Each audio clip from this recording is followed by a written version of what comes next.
Okay, welcome everyone. We are very happy today to have our first alumni event from folks in the games industry and doing various forms of design that Jazz and Ashlyn have set up. I'm going to introduce Kelly and John, and for each of them, I'll try to do the slightly embarrassing introduction and then the real introduction very quickly.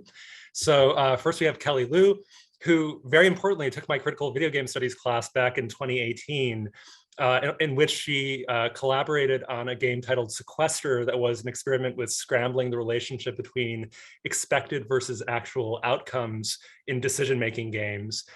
She later foolishly enrolled in a course that I co-taught with Benjamin Morgan called Climate Change in Media and Design, where, and this is very important back history to how she got to the prominent place that she is today.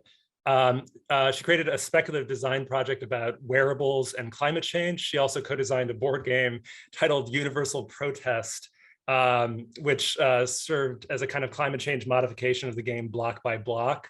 And then she created an interactive live performance about a futuristic museum of the early 21st century as seen from the, I think, 22nd or 23rd century. I don't remember exactly, but lots of creative stuff was already happening during Kelly's BA, MA time at the University of Chicago. Now, Kelly is a game developer at Filament Games.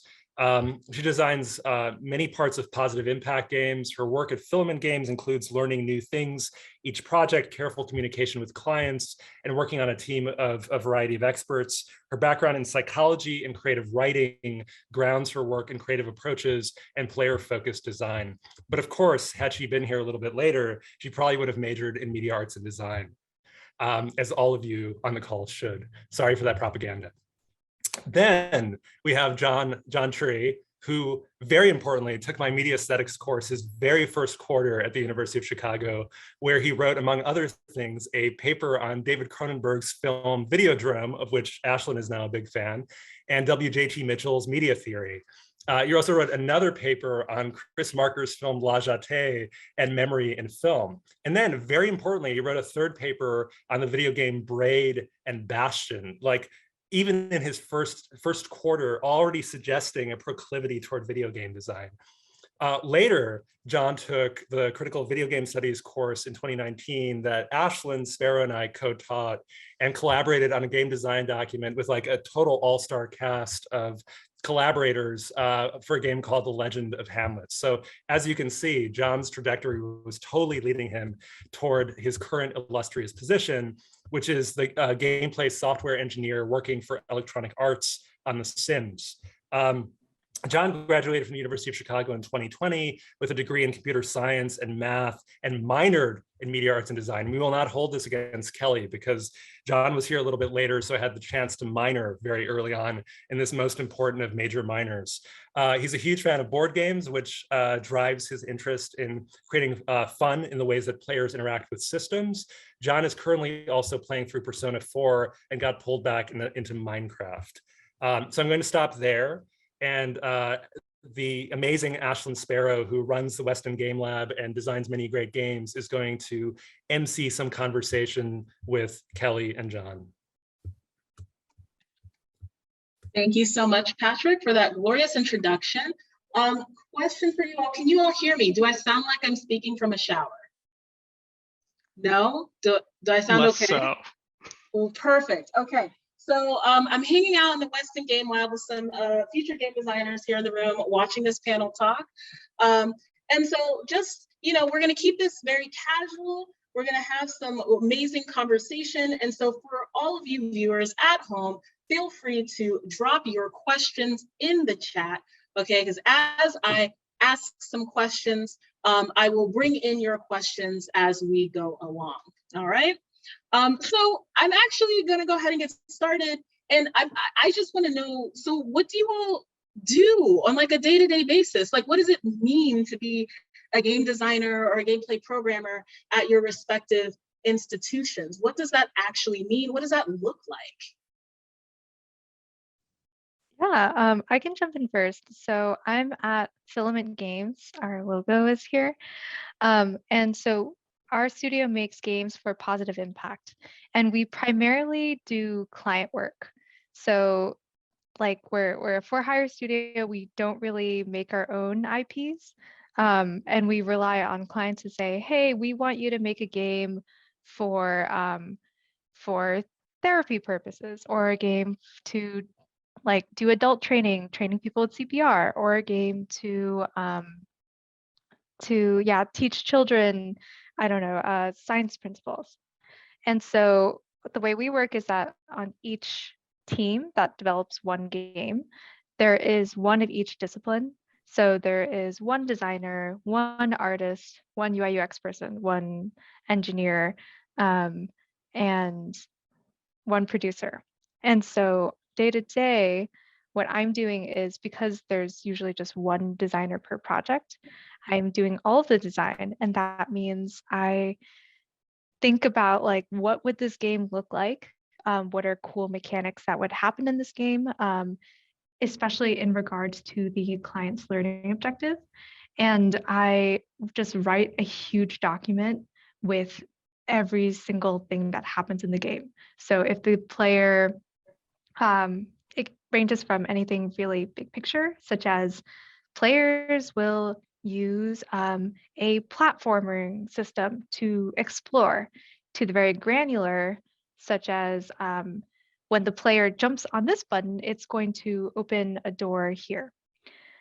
Apart from doing documentation things, there's also the communication aspect. So I talk to the rest of my team, where as I'm designing, I ask them, hey, how big of a lift is it to make this button open a door? And that might be a question for the engineers, and they're like, that's not hard at all.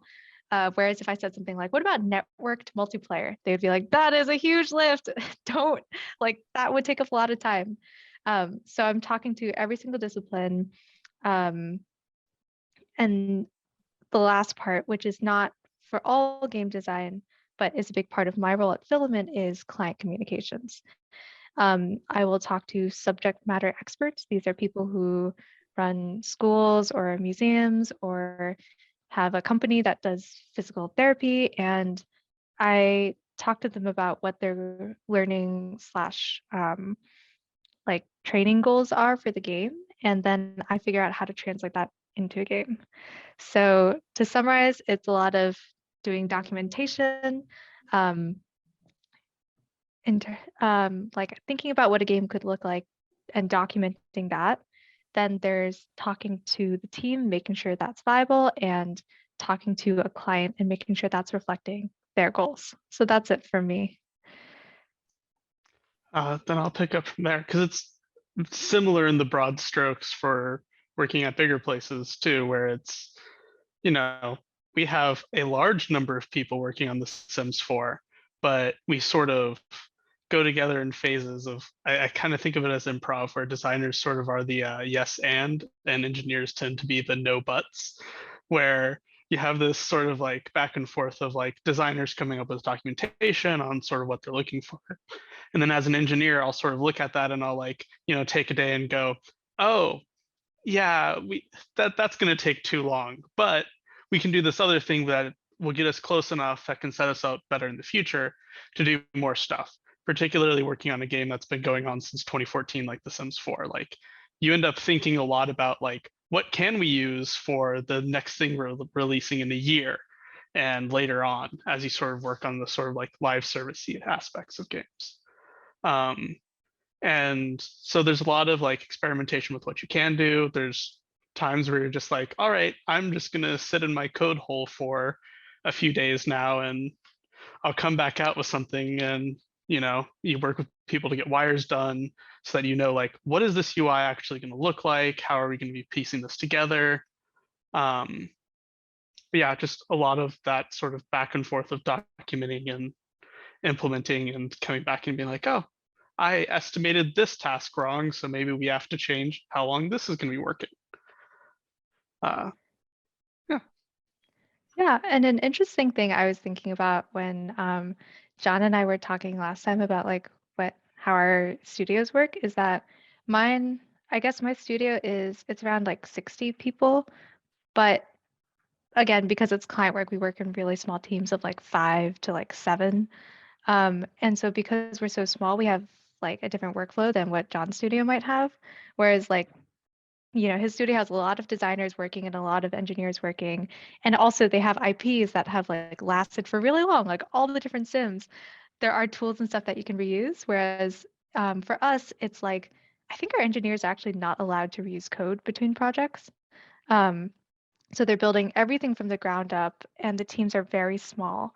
And so, whereas at a larger place, someone like you might just interact with other people of your own discipline and pass things on. For us, it's like every time I make a design decision, my engineers are right there, and I'm like, hey, what do you think? Whereas it seems like for John, it's more of like a designers do all their stuff and then pass it on. So that's something interesting to consider when you're looking at like different working situations in the games industry. Yeah, there's definitely like a larger separation when you have maybe 5 designers collaborating on a one thing, and they'll put together something that we then have to like analyze ourselves, just because you get enough people in a room and it starts becoming more and more crowded in terms of ideas. Absolutely. Question for you before so some great questions already popping up in the chat, but I'm curious about like, how did you go about getting said jobs? Like, what courses did you take that you think helps you out with the environments that you're in? What courses did you wish that you could take? Like, what was the process like? And then I'll hop into some of these great audience questions. Yeah, John, do you want to jump in first? I gotta think for a sec. Yeah, I can jump in a little bit. I think that like there one of the big ones was actually the critical video game studies, largely because we got a chance to like prototype out something that I could like show to people and be like, hey, yeah, I kind of did this thing. And sort of I feel like building up a portfolio can be really helpful. But additionally, at least if you're like more on the programming side of this, it's really important to get a good internship at some point, and not necessarily like with a giant company or something, but to have like that practical experience. I remember the first time I was getting interviewed for something, and I got to a stage and they asked me a question of, oh, what do you do if this designer asks for this like really crazy thing that doesn't make sense? And I was still kind of in school mode of like, there's a proper answer and like I need to be able to like come up with some clever solution. But really the answer was you tell the designer no and you create a workaround. And I think that's one of those things that is very hard to do within a student only situation, that you're going to end up having somebody looking for that. And yeah, and I got my jobs in the end through the current one through a friend, but I actually started working at Activision Blizzard at Vicarious Visions. And I got that through my internship. I sort of just like boosted it up. Yeah. It's so I would say in terms of like courses, critical video games was also critical for me, but for a slightly different reason than John, which is I think really illustrative of our different roles. For me, I think the thing was I had been a person who was interested in a long time in both creative work and like carefully thinking about problems, which I think UChicago just prepares you generally for.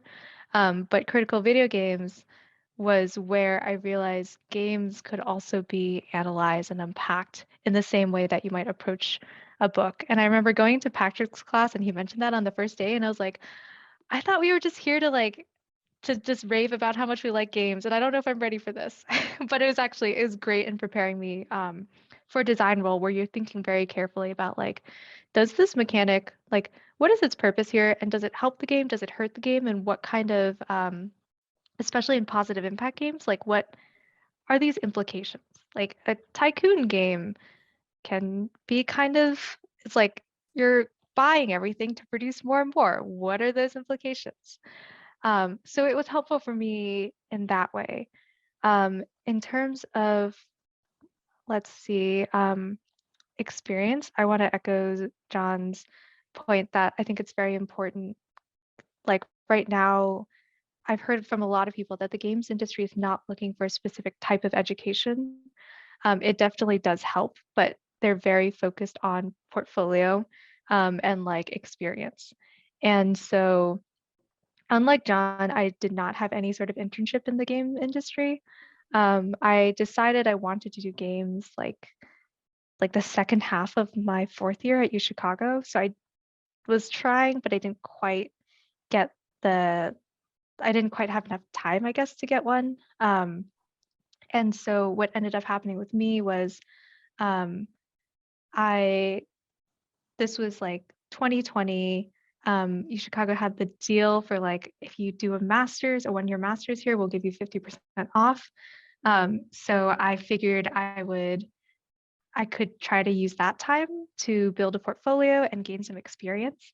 And another part of what really helps is to have awesome mentors who are really rooting for you. So like Ash was the person who really got me thinking about games as like a serious career option, because I was told from my family that like games are not serious, like they're a distraction, they're a waste of your time, they're bad for you. So Ash was helping me like just get my grounding in terms of like, I didn't even know what roles there were in the game industry. So if y'all are here, you already having like a one up on me from that time. And so she sat me down and was like, here are some things that like you could do that you might be good at. And that's where I found out about design. And then Patrick was really helping me when I was thinking about this master's in terms of like what it might be helpful for. He was familiar more with these programs than I was. And like, that is just, it's really nice to have someone rooting for you in that way and who has like the relevant advice to give you. And so, right, I didn't have the internship, but I did spend that year of the master's just totally like, I just went all in on building games. And so I spent that entire year just making different games in different mediums. I did 2D, I did 3D, which my studio really liked because they wanted that flexibility. And yeah, just spending that time building that portfolio. And so if you're part of like the game dev club at UChicago, that's great so far. If not, like making something is super helpful for them to see. So let me just summarize everything I've said. So that would be classes are really helpful. UChicago is helpful for design, for giving me the structures of thinking and that critical analysis. But it doesn't have to be a specific education or a specific curriculum for the games industry to want you. Having internships and work is super helpful, but you don't necessarily have to have both. But any chance you can get, you should try to aim for those. And then the last part is having awesome mentors who know the landscape and are rooting for you. That's wonderful. Thank you all so much. And also, I absolutely want to continue to stress, like, you know, everyone is studying different things. Everyone is like, the game industry is all over the place and is constantly shifting. And we're getting to a point where a lot of games are moving to these transmedia game experiences, right? Like, I always keep bringing up the fact, like, we have like actual like Grammy award-winning artists giving concerts in like Fortnite. Like, what does it mean, right? Or what does it mean when we have a Korean girl group that's based off of League of Legends characters? So all of these fields that you're studying are super relevant. And so, you know, figuring out how to start making things, because once you get into that industry, you're going to start making things, whether you're programming, whether you're creating design documents, whatever it is you're going to be doing, you're going to be making. And so that's really, really great. All right, so some questions from the chat. We're going to ask a question from Raman, who's actually here in the space. You just want to wave your hand, Raman. Like, we see you, hey. So he is curious about what's the work culture at your respective institutions like. Culture, as we know in the game industry, it is hit or miss. So talk to us about your studios. Yeah, I can talk first. So one thing, so ironically, when I first graduated in the summer of 2020, I networked with a UChicago alum on LinkedIn who connected me to someone at Blizzard. And then I like talked to her and I actually got an interview there. And I actually passed through all rounds of the interview with no experience in my portfolio at that point. I was really close to getting the job. I did not get it because they wanted more technical experience, which is, again, that motivated the master's, 1 year of building games. But yeah, that was ironic. That was in 2020, and I was so gutted that I didn't get it. And then in 2021, all the stuff with Activision Blizzard came out. So I dodged a bullet there. But what I really like about my studio is that it's like positive impact, which at some level just makes me feel good about what I do. I'm making games for positive change. On the other hand, it attracts people who are into pro-social things. So it's it creates a nice culture in that way where we're all interested in helping out kids or people who need therapy. And something I made sure to pay attention to in my application process. There was a while where I was kind of I'm desperate to break in, I will accept anything. But I did notice on their website, they have who we are, and it's the list of all the staff. And there is a diverse set of faces. There, I think, there were a diverse set of pronouns, and that made me really excited about joining. And I would say that coming in, that has definitely carried through. During my interview, I was I'm sure you've heard it's important to ask questions during the interview, but getting a chance to see the people who I'd be working with, talking to each other, and just in a casual way was really nice. And so to describe the culture overall, I would say it's honestly, it's kind of it's quirky, where we'll have questions where it's I don't know, every Thursday there's a question in the Slack that's if you could have extremely long legs or extremely long arms, what would you pick? And then everyone says that. There's also, because we do work in smaller teams, there's a lot of feeling of intimacy within our teams, where sometimes we'll take a couple minutes with our check-in during stand-up each day to just I don't know, complain about the ice cream truck jingle that one of our team members always has in the background, or talk a bit about what we do. So overall, I would say the way my studio is run, it's pretty relaxed, and it's I don't know, lends itself to what did you learn, and quirkiness and fun facts. And that's something that I found is especially has been cultivated in, again, this small positive impact setup. And I also wanted to touch on something else real fast. So I went to GDC, Game Developers Conference. And also I met up with John there, so that was super fun. Yeah, but that was interesting because I essentially took it as a vacation, because I have been living with people in a way that I haven't had to pay rent for the past 6 months, which is awesome. But when I was there, I met both people who were in AAA, where there's hundreds of people that they were working with, and then also people who were essentially, it was 2 people just starting up. And so that gave me a really interesting range of what it looks like from super, super tiny indie to super big AAA. And it made me really happy to be where I am. So what I found was in AAA, a lot of the problems are I've heard from other people, and maybe John can elaborate on this, but a lot of people complain, especially in a design role, that you don't feel like you have a lot of creative, I guess, agency over the ending of the shape of the game.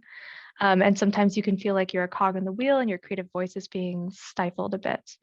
On the other hand, you do get to work on this big thing that everyone knows when you mention. So that seemed at least from the outside, that's what people were talking about there in terms of creative work, design.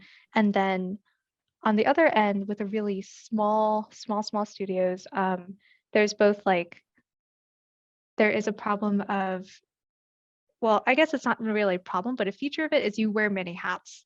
So I met there's a 2-person studio, and they're yeah, I'm the programmer and the narrative designer and the lead, whatever. And then the other person's yeah, I'm the artist, I'm this, I'm that. And you have to be able to do everything, which to some people is awesome.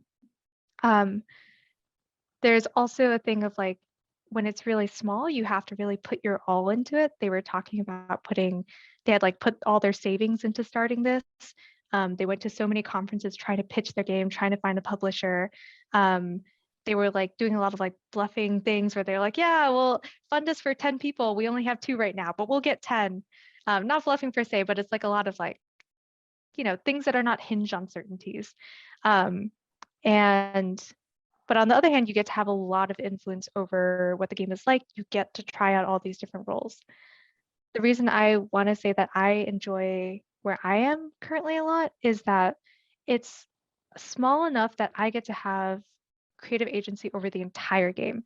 I get to go everything from like I said, the big picture, the mechanics to like the little details and the balancing and how that feels. And if I was in design at AAA, I might just be doing tuning the weapons and like just doing that all day. So I'm glad for that. But then also my studio is large and established enough that it's pretty structured. Like I have employee benefits. I have the studio puts on events, and like we have I don't know, I have like more job stability than I would be at a really indie place. So I really like being in the middle. That was really long. Curious to hear what John has to say. Yeah, company culture is something I've thought about for a long time. I just recently moved to work at Maxis, so I have limited ability to comment on the culture as a large there. I will say that while EA certainly has a reputation in certain extents, they are very much so focused on diversity as a strength of their business model, which I appreciate a lot. Already, even only being here for like almost 3 months now, we've had talks by not civil rights advocates, but partially that, advocates for all sorts of like disability, LGBTQ people, race people pushing forward race relations. I think it's Ibrahim X, who wrote the How to Be an Anti-Racist, came and gave a talk to us. And that is something that they gave time to everybody at the entire company to like go to and learn from. And I've appreciated the ways in which they've implemented policies to make that sort of like a cornerstone of what they're wanting people to like work on at the company.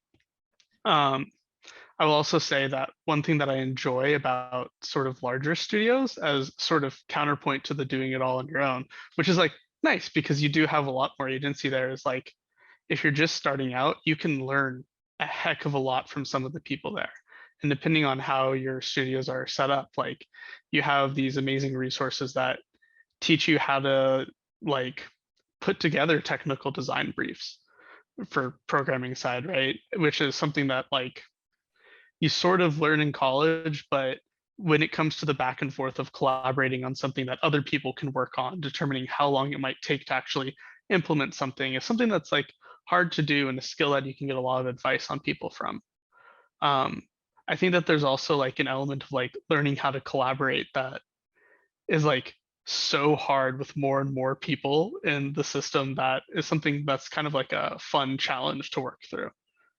And I like Maxis itself as a culture. I feel like a lot of when you get to like AAA publishers, it's like, oh, it's EA, but it's really like, you have Respawn over there, and how they operate is like often entirely different to how Maxis itself operates, with sort of like similar guiding characteristics. So it's kind of hard to extrapolate that a lot, but I like Maxis as a general. Everybody seems very nice there.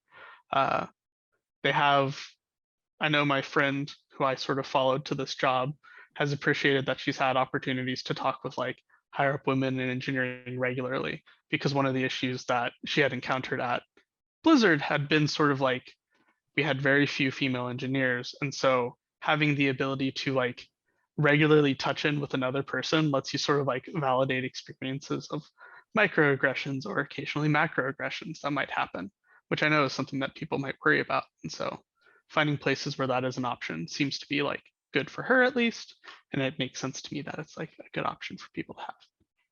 Yeah, actually, that makes me think of a couple things. One is that yeah, I think at a smaller place, even including like mine, where there's a team of designers, but we just don't tend to collaborate, it is easy to feel a bit lost sometimes, or like because I'm doing all parts of design, there are parts that I'm not good at. I'm not good at balancing numbers. I'm not good at like the nitty-gritty detail. And so it's easy to kind of feel lost or uncertain.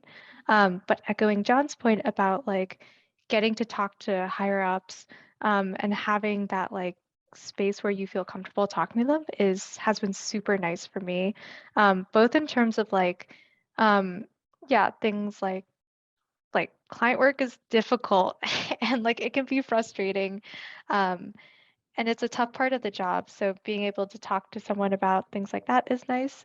um, Talking like, so I have one manager who has check-ins with all the designers, and so talking about like specific design problems, um, yeah, venting about frustrations, and also just like again, feeling like you have that mentor, feeling like you have that advocate, that is super important. And I feel like that is a big part of whether or not you will like where you work, is like feeling like someone higher up above you is rooting for you.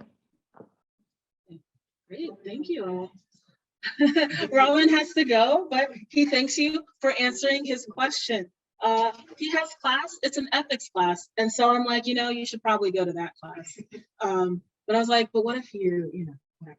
Okay, a question for Sojin Young.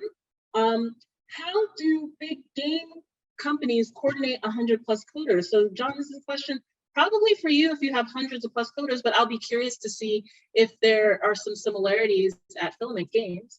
Do you use mono repos or silos? Do you use tools like Atlassian or Jira, or do you just use GitHub? Like, what the heck is happening on the technical aspects? Version control, let's talk about it. Task management, let's talk about it. Yeah, so you're going to use Jira, almost certainly. And also you're almost certainly going to use Perforce. Any Git knowledge you have as a technical person, just throw it out of your brain. Like 90% chance you're going to be using an antiquated relic of a version control system. Wow, it's been years since I used Perforce in my grad program, and I was thinking maybe no one's going to use that again. And yet we are still on Perforce. It's the worst, but also, yeah. It is kind of the worst. It's a different paradigm to get used to for sure. And it changes a lot of the ways that you sort of like interact with your code. I would say that it's a more designer friendly tool, however, which is something nice, because it's something where you sort of like drag files into and forget. Whereas with Git, there's a lot of fudging of like, oh, I have to make a new branch, yada, yada, yada. So it simplifies a lot of aspects, and it deals with large files much better. I'm a tools nerd. That was my internships, was just mostly tools nerding. So I can go on and on about that, as Ashlyn knows. But yeah, you're going to be using Confluence and Jira, which Confluence is sort of like it's kind of like a wiki, but not really. It's like somewhere in between a wiki and a live journal. Is sort of how it works in my head. But it's a space to organize documents and let people know this is how you onboard, but also maybe I'm putting together this presentation about this thing, and here's some information you can use relevant to it. And then Jira for task management. You're probably going to be using either like agile development, where like you get together with a smaller group of people and you sort of like dole out tasks for 2-week blocks, and you're like, hey, how long is this going to take? And that's like a huge portion of senior engineers or engineering managers' jobs, is sort of looking at people's estimates of how long would it take this person to do? How long will it take this other person to do? Which things can be done simultaneously? And so it's a lot of sort of looking at your work and getting estimates and building that up to something where you can be like, all right, you guys are on this feature, and we're going to have you do the UI portion of it, and you do the in-game portion of it, and yada, yada, yada, so that it ends up being divided evenly enough. And so that's often like on team leads or senior engineers to sort of be working on that. But it simultaneously, as a younger person into the industry, you're going to be learning how to actually estimate work, because it is the single hardest job you probably have on like an individual basis. It's like, I don't know how long this is going to take, but 3 days. And then not necessarily sticking to that, but alerting people with enough heads up that, oh, this is faster, or oh no, this is going to take 2 weeks. I was wrong. This assumption I made doesn't actually hold. A lot of that. Absolutely. That's fantastic. Also, it's a thing that, I think a lot of our students are like, we all were here, right? When we were all in our undergraduate programs and we come to our programs being like, here's my magnum opus of a game. And then it doesn't work because we don't actually know how to estimate time. And so when you're in these real situations, you get good at just learning to either make things happen in the appropriate time that you set, or you scope back, or you tell your higher ups, actually, this is not feasible at all. So it's nice to know that the world is still exactly the way it should be. Question from Andre Warren, and this is a question for you, John. What's an internship like? They are still trying to learn how the game industry works. So this is going to depend a lot on the place you go, but for as many frustrations I have about Activision Blizzard, they have a fantastic internship program because they treat you like just any other employee. They put you on tasks, they give you real things to do. I know that some of my friends who weren't working in games, so I don't know how widely applicable this is, sort of were given like fake tasks for an intern to do. They weren't really meaningful. I feel like it hit people's motivation pretty hard in these instances. But when you're like given a chunk of the game and you're like, hey, you're going to design our initial Create a Park implementation for Tony Hawk, which is what I did at my second internship. You feel a lot more ownership and you get a lot more invested. And so you learn a lot more because of that. And I feel like if they treat you as, we're going to get as much out of you as our engineers are helping you, you're probably going to have a good time, because that was their expectation for us, was we're going to have somebody taking about as much time out of their day to sort of like get you a certain amount of work as it would have taken them to do that work in total. So you're going to take longer, but they're going to help a little bit less. And so it ends up evening out pretty well. Great. Question for both of you, since we're kind of on the conversation of jobs and internships. This is from Sujia Jan. Do you think location will affect one's recruiting process?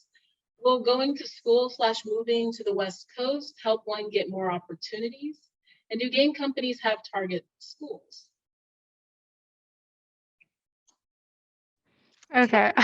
Start us off. Yeah. As a person who, are you on the West Coast? Actually, so I started looking for things during the pandemic, and so my case might be very different, which is why I didn't jump in. But I guess I started looking for things in Chicago, and because it was a pandemic, I think there's an expectation of like anyone can be remote. But I checked all the like willing to relocate options, and so my actual journey was, I was in Chicago, then I moved to the West Coast, and now I'm actually on the East Coast.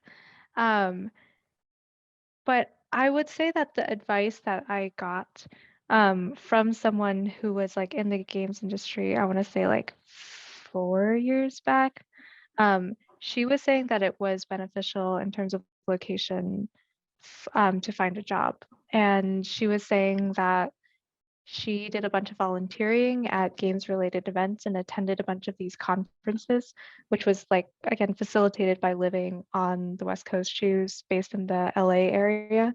And through that, she made a lot of connections that then got her jobs. But it was like this like repeated like volunteering and that sort of stuff.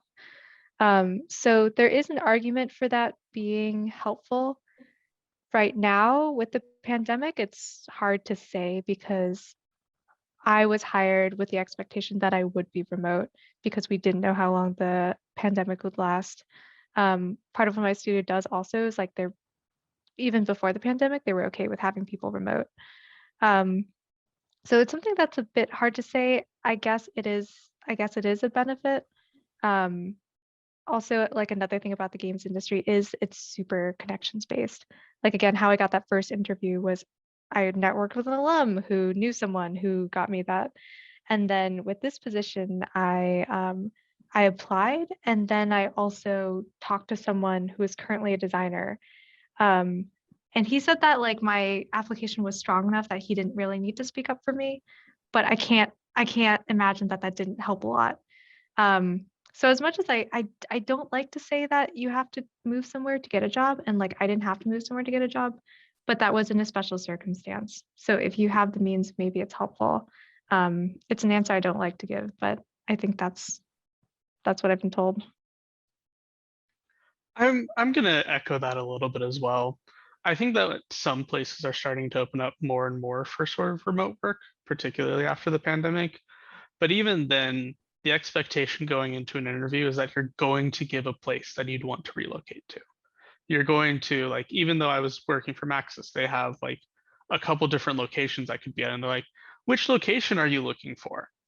And like one of those locations could have been remote, but I was specific in being like, oh, I'd like to move to your Redwood City location in California, because I think that it is something that they're looking forward to.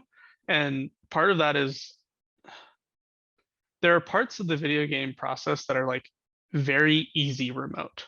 And there are parts that are much easier if you can sit together on the same whiteboard, crossing things out from each other. And it depends on like where you are in the process. And so I think it's something that they look for, but it's also not an incredible deal breaker anymore, because places have started to build up that infrastructure to actually support people being further away and remote now that we've gone through the whole pandemic. I will also echo the fact that like this industry is small. Like I have seen people who I had saw in passing on Slack, even just moving for this new job for like 3 months. And when I went to see Kelly specifically, as they're coming down for GDC, I saw 2 of my friends from my prior job. They were just hanging out there. And so you'll end up seeing people, and it is a strangely small industry. Yeah, and then I realized I forgot to address the question about target schools. I would say at least from design, we don't look for specific educations. And like to the point where like I was asking my manager about this. He's one of like the founding partners of the studio, and he dropped out of college. So he was very much like, no, we're not looking for any specific school or education. Again, I would really emphasize having that experience and a portfolio over anything else. And I'll agree with that as well. I think if you're going into the more technical side, having a degree is going to help, but it's not mandatory. It's not even mandatory for it to be like in computer science. I know someone who was a civil engineer who at one point decided to implement a white paper somebody did for one of their games and got his job through that process and just sort of tweeted about it. It helped him get in there. So really having that sort of experience and showing you can tackle hard problems. Yeah, and the designer I talked to just like made a board game. Like he wasn't even technical. It depends on the studio. Like Blizzard wanted me to do some technical stuff, but this one they were like, yeah, make a board game. That's fine. Absolutely. It's all over the place. And this is the great thing that I like about the game industry. It's like if you have technical background and you went to school to do that, that's great. That's helpful because it helps you think and probably make. Or if you're just an awesome board game designer and you just wanted to, that actually helps you as well, as long as you can kind of do, which is very different from some of the other industries that are out there. Kelly, when you were talking about volunteering and networking, can you clarify, like, was it like game related stuff like cons, game like GDC, or what was volunteering like? What does that mean? Mm-hmm. Yeah, so again, this is something someone told me, so I'm not sure about the details, but it was game-related events. And she was saying that there's a lot in LA, there's some in Seattle, and she was in LA at the time. And so, yeah, it was being a volunteer at game-related events specifically that was helpful for her. And then, like, I know for other types of networking, they're like, I've heard that people do go to cons like GDC looking to hire people. And so something I discovered at GDC was like, it's pretty easy to walk up to someone and be like, hi, I see you also have a GDC badge. I'm also attending GDC. Let's see. You get these like badges that you hang around your neck so you can like scope people out. But especially in like the first few days, it's pretty easy to walk up to someone and like talk to them. Or you might go to a conf or like a talk with a relevant subject and then afterwards introduce yourself. And like there is that very concentrated type of networking, or you go to like get your game published. But then there's also what I basically did was like I kind of treated it like a vacation. I was treating myself, and I just like met people, and was like, hey, you're cool. Let's follow each other on Twitter. And crazy enough, I met people who knew Twitter famous people in the games industry. So that was cool. But it's like I really think building out that network, both by meeting people in terms of like, let's just get to know each other in a more casual sense, but then also like you can go into these things actively looking for a job. But again, part of the reason I'm motivated to be in the game industry was everyone I met, I felt like I vibed with at some level and I liked. So it is very cool to just make friends. Absolutely, great. All right, continuing on with these amazing list of questions, we have a question from Shishu John. This is for you, Kellie, and it is about the games for good industry as a whole. Do you see this as relatively independent from the mainstream gaming industry or otherwise? And John, I'll ask that question for you as well, being in the game industry with the Maxis. Like, how do you or how do people in your area talk about games for learning, games for education? So Kellie, why don't we start with you first, and then we'll move on to John. Yeah, that is a great question to ask. We are seen and see ourselves as like somewhat apart from the mainstream games industry.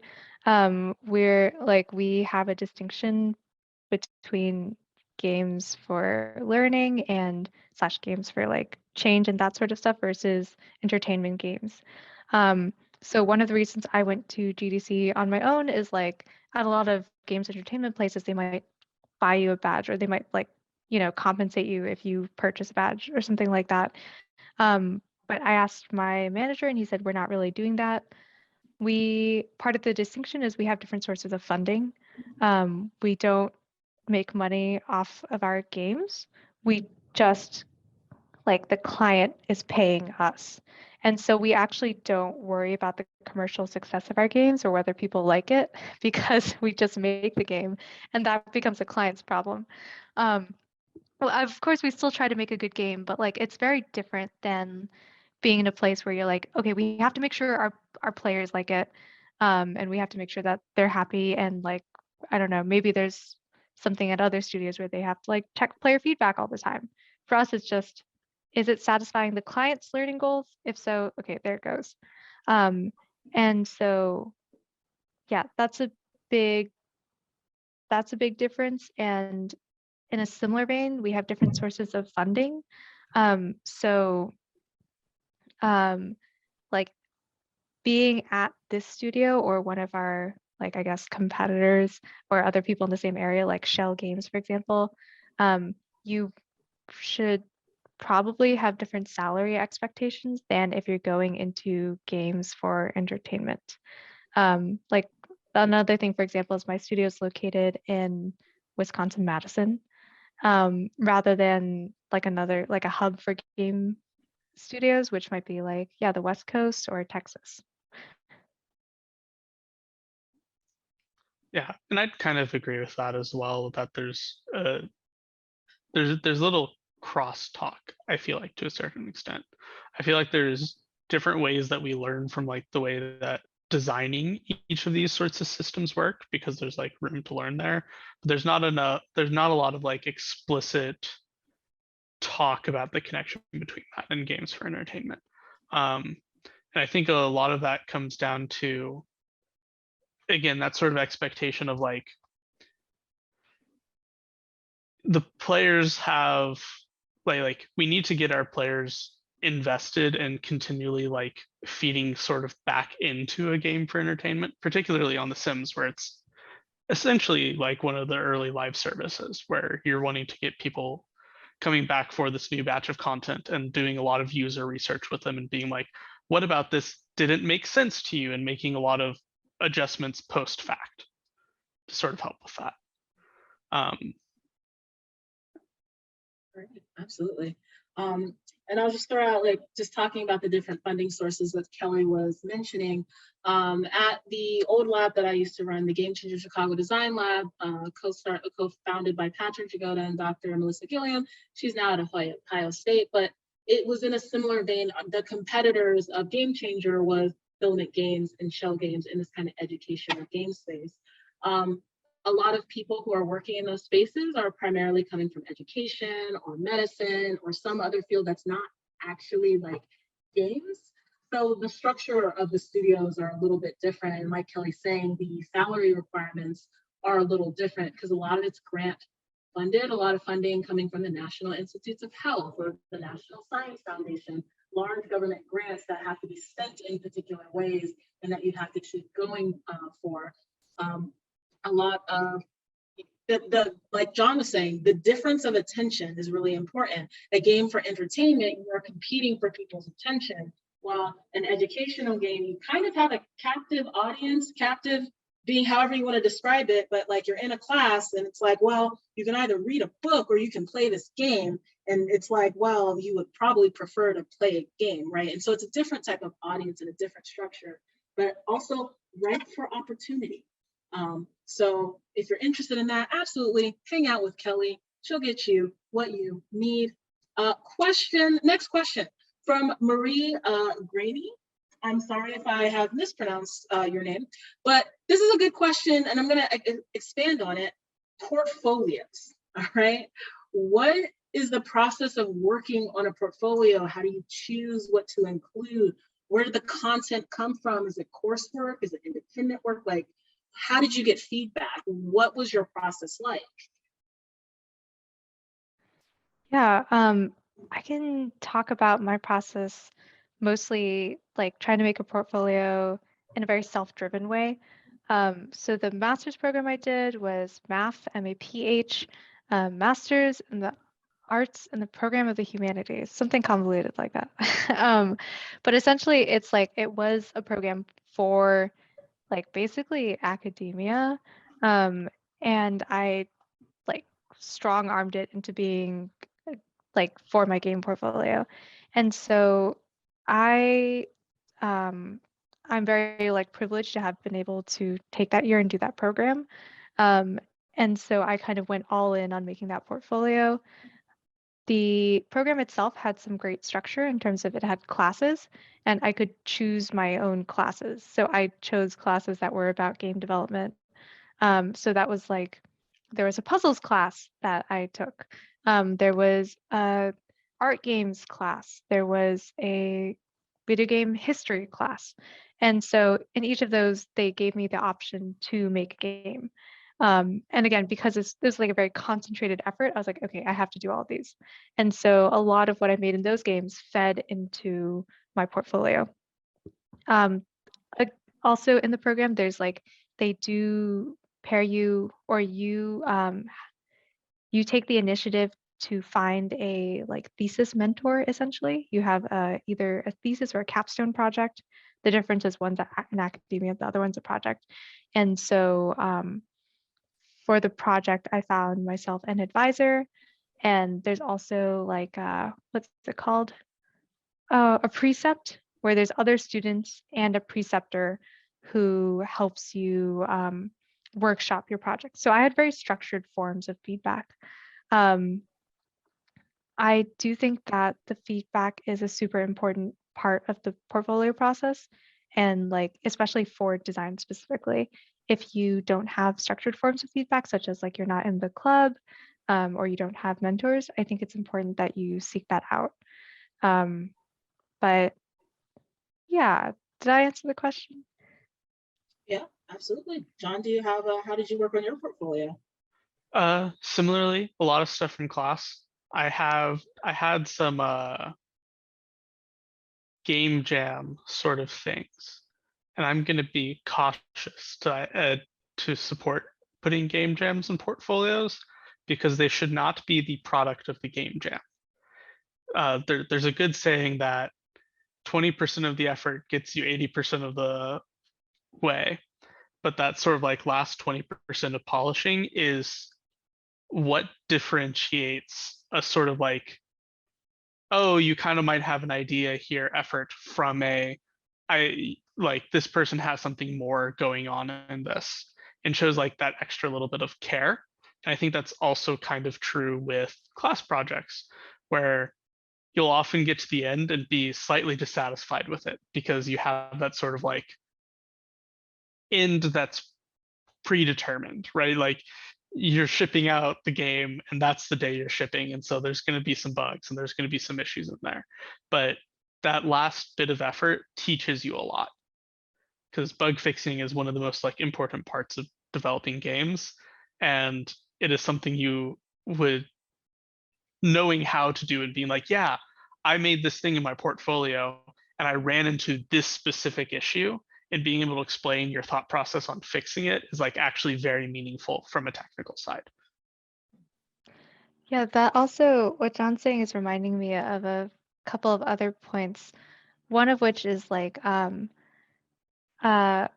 first point is like also what I chose to put in my portfolio was like, I decided to, I was just like, I'll do any sort of game design. I don't care like the size of the studio.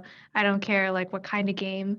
So I just included a variety of projects. I did one that was 3D, one that was 2D, and one that was actually just for Zoom specifically. And so that ended up being a benefit in like my current role, because you have to have that flexibility because each project it changes. But if you do have a specific place you want to work for in mind, like I've been told a lot, it's really helpful to make a game that is like their game. And then the other thing with what John's saying about like bug fixing that and that like little bit at the end, from a design perspective, it was really helpful for me to have a mentor, because this mentor specifically taught me how to set deadlines, and like either make things or let them go. So it would be a situation where I'm like, I'm going to finish working on this feature at this date. And if it doesn't work by then, it's just not part of the game anymore. And that was me doing solo development. It's going to be different within the industry, but I would say it's a very good portfolio practice to just be like, especially when you're new. I tried making network multiplayer on my own as a non-technical person. Oh, and it was so bad. It was so bad because I had no idea that it was so terrible. I was just like, I love multiplayer. I want to be able to play with my friend. And so having that deadline of like, I'm going to set aside like 3-4 weeks to do this. If it's not done within those 4 weeks, it's just not happening and it's going to be a different game. That was nice because I went to my mentor being like, oh my God, this is not done. Like, I don't know how to do it. And she was like, it's not part of the game. And I was like, cool. So that like, if you're working on small projects, it's kind of like being in an indie team. You don't have necessarily a dedicated person to just manage the schedule, but it's so helpful to have that date, both for the technical side with what John's saying, with being like, okay, no more new features. We just got to work on squashing bugs, making that polished. And also as well from a design side where like, you don't know what a feature is like, you just got to be like, goodbye. Absolutely. Also scope. Oh man, multi-networks. I love it. I tried that too, but I was in a network programming class, so I had to get it done. But I still didn't enjoy it. So man. It's never fun. All the Unity plugins in the world will not save you. No. There's like no get out of the box network plugins, I think, anywhere. I mean, if you were to create one, that's where the money is. Boy. Next question. Okay, so I'm gonna hop to this question by Kaylin Doyle, Merska. Beyond the job you're currently in, what are your biggest career goals?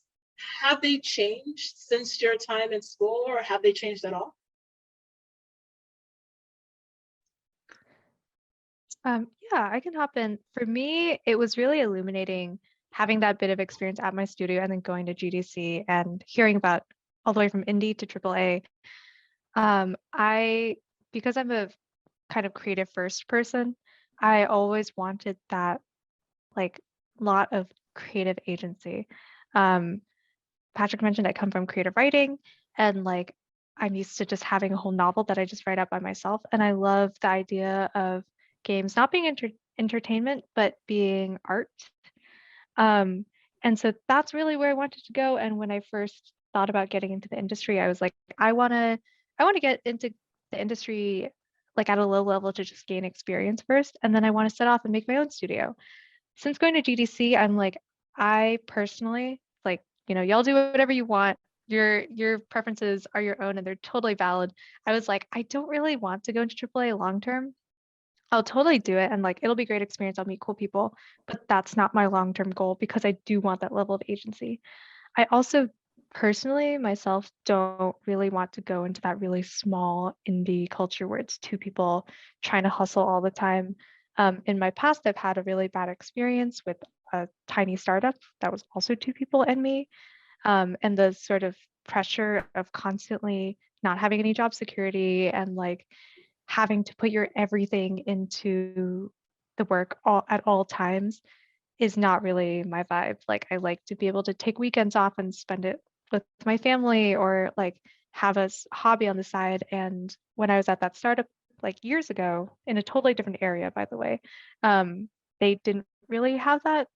And so I saw that reflected a bit in the really small indie experiences in the games industry. And so I think right now, ideally, what I want is I still want a lot of creative direction. That's something I'm always going to want and I'm going to hold true to. And I wanted a smaller place, like how I've been working right now, where I have a lot of direction over the whole game, but I also want security. And so I think I'm going to stick to like maybe studios that are on the small side, so within indie, but like a larger, more established type of indie studio. John, what about you? I mean, the joking answer is I want to be a sugar baby one day. And so, you just have somebody else pay for it, right? Don't we all? But the real answer is I've learned about myself that I do not want to be the person in charge of managing the project. Not for me. Don't appreciate that. I see the sort of like, I like programming and I've seen a lot of like senior engineers who are similar to that get sort of stuck in meetings for half of the week, sort of stuck far more on task management and assignment than doing the things that they enjoy. And for that, I feel like to a certain extent, I want to work somewhere smaller where like there's more room for you to be the person who is like, yeah, that's Todd. Todd loves doing this. And if you have a problem with that, you go to Todd. There's certainly room for that at AAA studios, but it's far less of it because there is an expectation that eventually you're going to be somebody who is managing people, being someone more focused on task assignment, knowing the technical scope of things and far less the technical implementations of things. Absolutely. Yeah, Todd, our hero. Our hero. Oh, so good. So a question from Isaac Berman, who also believes that Todd is our hero. Sitting right here. Yes. Are any of you working on any side projects, or does all of your game design energy go to your jobs? John, do you want to start? I have like 101 games I'd like to make one day. I think Ash knows this as well because I've had at least 50 from working in college. But yeah, I don't put a lot of effort into them after work hours because you spend so much of your day like thinking and programming and doing that sort of side of things that you run out of energy. Though I do have non-game side projects that I put the sort of like more artsy side of me to use on. Yeah, I would say for me, I'm actually in a special situation right now where I have a family emergency. So I'm taking care of my family, so I don't have a lot of time in general to do things. So I'm not working on any side projects, but before this, I've been at my position since December, and the pre-family emergency situation was February.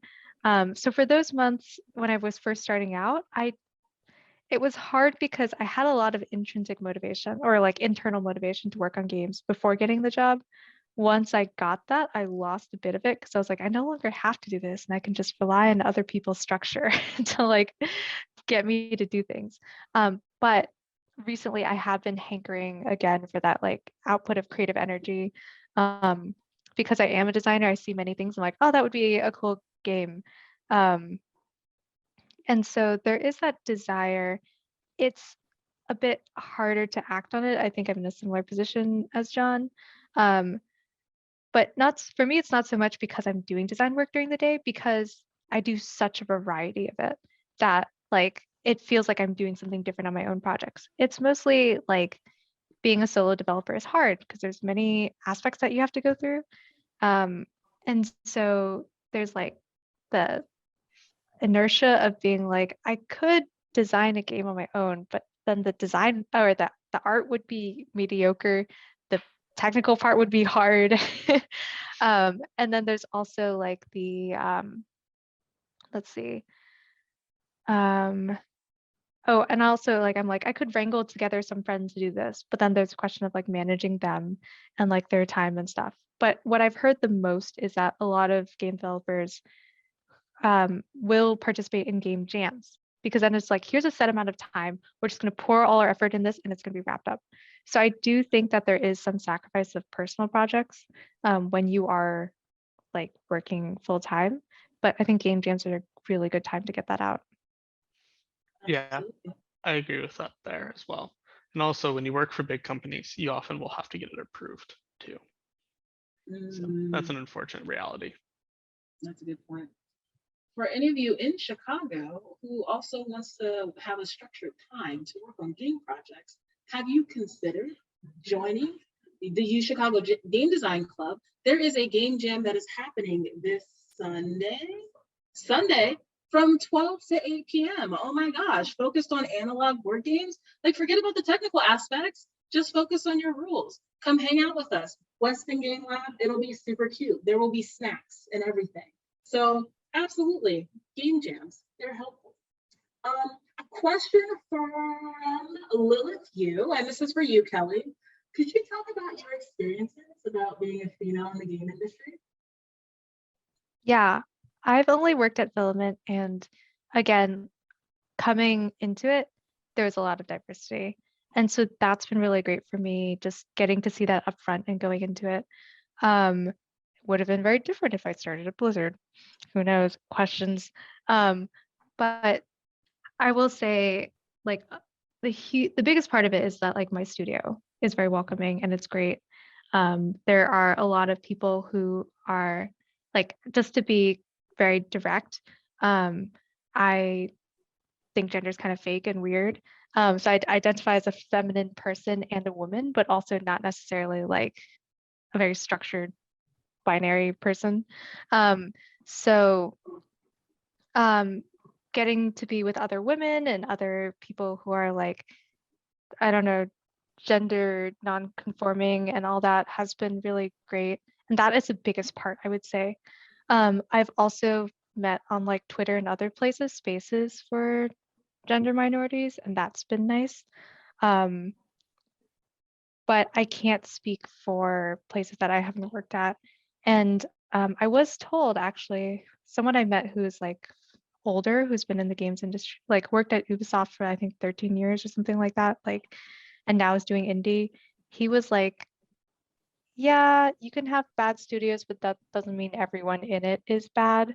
Also, this person identifies as male and presents as male, and was like, yeah, it's been fine. And like, there's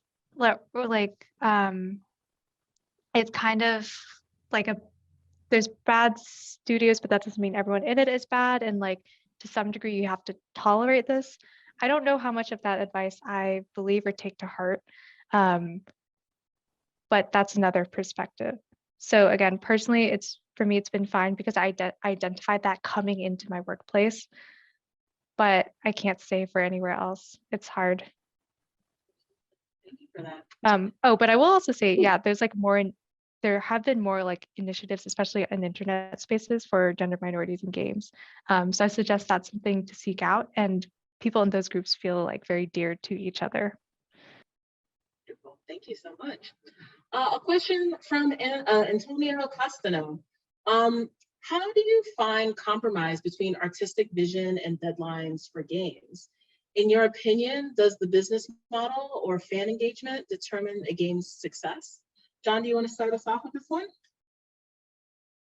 If I can find my mute button, yes. I think that it depends largely on who's really managing things, right? I think that if you have a good group of producers, which good is doing so much heavy lifting there as to be useless, there are people who will like actively go out into the community, get an idea of like what people are looking for, and it's about finding compromise, because what people are looking for is often not feasible, bad for reasons that you can't tell until you've tried it. Like that's like a really important thing, is that like sometimes people are like, oh, I want this sort of thing, and then you put it in there and you're like, oh, we have to tweak this halfway to some other place. And it's about cutting scope, not through cutting full features, but through finding creative solutions around them, and sort of like having a team of designers and engineers who can go back and forth on that way to create something passable that you can actually do in time is really the way that you come up with sort of like good games and good ideas. Because I've been meaning to bring this up, but I haven't found a great place. There's a triangle where you have time at one end, Oh, I love that scope triangle. at the other, and money at the other, and you can't have all three, and it's finding the right place where you want to be there. You can get more scope by either adding more time or more money, which is like people, resources, more time. Time is money to a certain extent, right? And so it's a balancing act there. Yeah, and like in terms of my stuff, again, we don't have fans, but we have clients, which are slightly different, but kind of the same. And something that happened with our project was we have like distinct phases where we have the design phase where it's all just design. Then we go to prototyping, alpha, beta, and then that's where the game's actually made. But throughout design phase, it's like when you're designing a game, you have to establish like the very basics of the game, like the core loop and like the setting and all that sort of stuff, and you build on other things. So it's not like anything in design can be changed at any point, even though it's slightly more flexible than prototyping. But like we were a few weeks into design phase, we established a bunch of things, and then there's a situation where the client's donor came in and was like, hey, remember these things that you said would be like this is how the game would be played, this is who it's for. We're actually going to change that. And so it was actually a huge thing for my project. We had to like undo, redo a lot of design. We're still pivoting, we're still changing that. And it was hard because I think at first I felt a lot of like guilt and stuff, like, oh, is the game out of scope because of me and I designed it poorly? And I had to remind myself, no, actually the design changed because the premise of who it's for changed. There's also a bit of like, I'm not super attached to my work, but it does feel bad to undo things that you've already done, just at a base level, decisions that you've already made, undoing those. But something that's comforted me was that even though I have to change the design for this audience, this stakeholder, it's okay because at the end of the day, those changes are leading to a game that's better at doing what it's supposed to do, which is make these people happy. And like design and engineering and programming are both like problem solving. And so it feels like, well, the problem has changed and now I'm solving this new problem. And so again, although it does feel bad to undo things, at the end of the day, your job is to problem solve, and it feels good to solve a problem. All right, this is gonna be the last question. And then I'm gonna pass the mic over to Jazz, who has some announcements before we go on to our one-on-one sessions. But this question is from Alan Hu. This is a question for both of you. Are there roles for individuals who do data-related work in the video game industry? And if so, what are some tasks that these individuals do? I'll hop on this one here first because I saw it in the chat and I was hoping we could answer it. Yes, 100% there are. There's stuff in marketing, but there's also stuff in user research and content management.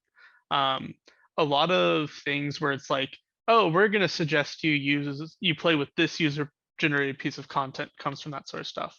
but also you're gonna be talking to people working on the game itself and being like, hey, we want this specific piece of telemetry messaging put in the game so that we know how often this person opens a door or something, so that you can have an idea of these sorts of like important interactions to your game sort of thrown out there for people to actually know.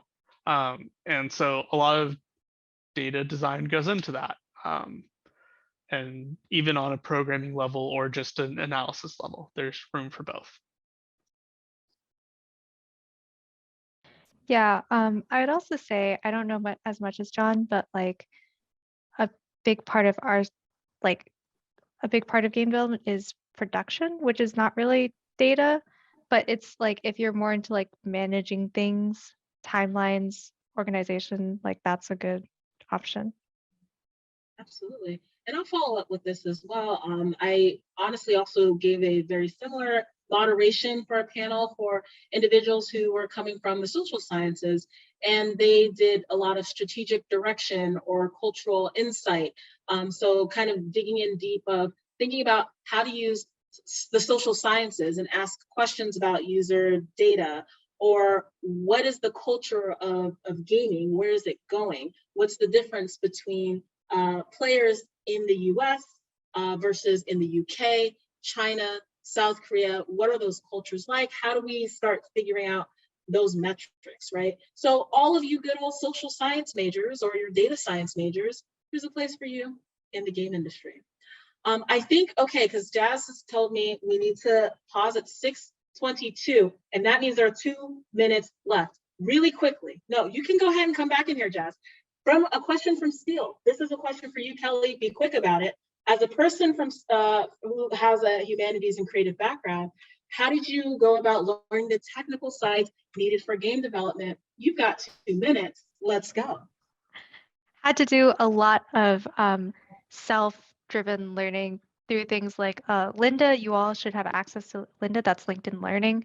I followed a bunch of tutorials. Also things on YouTube. I use technical tools that are widely available. Like Unity has tons of tutorials. It might be tempting to go to a smaller engine, but like there's just so many tutorials for Unity.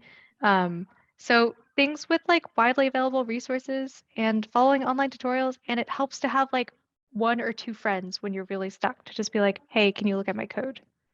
That's a quick answer. You can reach out to me for more. My info is in the chat. That was so good. And for all of you, you know, maybe join UChicago Game Design. It's amazing. It has meetings every Monday from 7 to like, I don't know, at some point it ends, but happens on Mondays. Yay, thank you all.